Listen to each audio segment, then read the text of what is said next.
day, you know. And so when I was like, yo, I'm out, people were like, what are you gonna do? What do you have an apartment? You have like this whole life. And I'm like, whatever, I'll find somebody to sublet. I make it work. And I saved, okay? Yeah. I saved my money. I fucking went into the restaurant industry so that I was able to, and I was the actress that I'm not gonna be that actress that serves people. Yeah.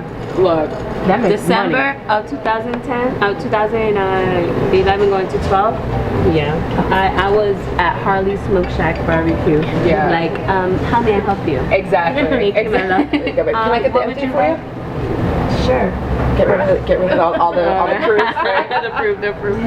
So I'm like, how may I help you? I will serve your ass, but I have a higher serving. I already know who my stepping stone. Yeah, and once I was able to fucking be out, I just felt so free, and I feel like, and also like I did a lot of changes within my own lifestyle. Like I used to smoke weed, I used to do all that shit. I don't do it anymore. I stopped, and I don't want to. And I feel like it seems so like, okay, you're talking about weed, but it's not that. It's a habitual type of thing that you do, and you feel like a crutch. And when I was writing, I'm like, oh, I need this.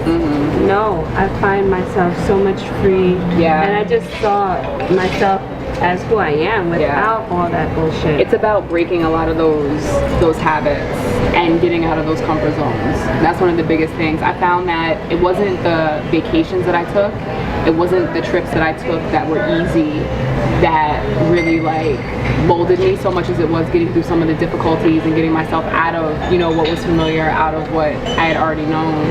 And so, I mean, you can also testament to this too, Kim, like with Japan.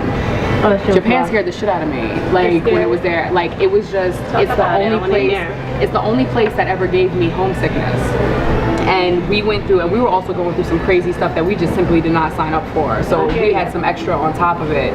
But I remember walking into a drugstore for the first time and like getting about 5 feet in, turning around and walking out. Like my brain couldn't take it initially. And I was like, yo, I'm gonna bug out if I stay in this place. And it took me like to get used to my neighborhood. It took me literally going like block by block. Just getting used to it, getting used to the people around. I felt like I was being watched, which in Japan you probably were. Yeah. You know what I'm saying? Feel that feeling. You're like an alien. You can feel it. You're like an alien. And I had to put myself in a position, what I said was, imagine like being chilling in New York and having a Martian walk by. I said, because it sounds extreme, but that's what they think of you out there. Like you really, you know, especially the kids, you know, we talked about like they're getting run away from and getting pointed at and cried, and it's just, Japan tore down so many layers for me. I went out there in a relationship and came back single. Salmon sandwich? You know?